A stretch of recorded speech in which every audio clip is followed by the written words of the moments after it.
साथीहरू अब यहाँ चाहिँ अहिले आएर एलिना चौहान नाच्ने स्टेज चाहिँ यही हो है केटा हो ल हेर्नुहोस् एलिना चौहान नाच्ने स्टेज यही हो। अब हामी यहाँ छौँ पार्कमै छौँ अहिले प्रोग्राम त अझै सुरु भएको छैन। अब प्रोग्राम साँझ हुन्छ त्यसैमाथि अब अलिअलि घाम पनि छ मान्छेहरू भित्रभित्र छन्।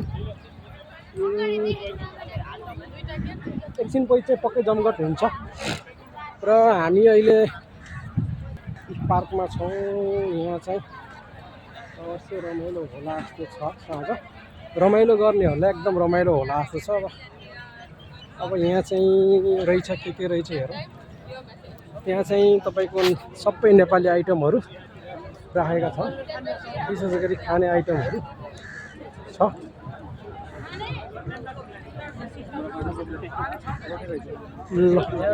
यो सेलरोटी रहेछ है यहाँ चाहिँ तपाईँले अब सेलरोटी खान सक्नुहुन्छ है। ल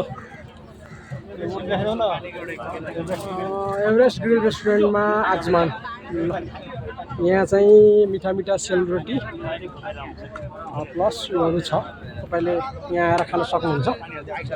त्यसै गरेर हामी अन्य अगाडि यहाँ चाहिँ चाउमिन रहेछ ल हेर्नुहोस् इन्टरनेसनल रेस्टुरेन्ट चाउमिन।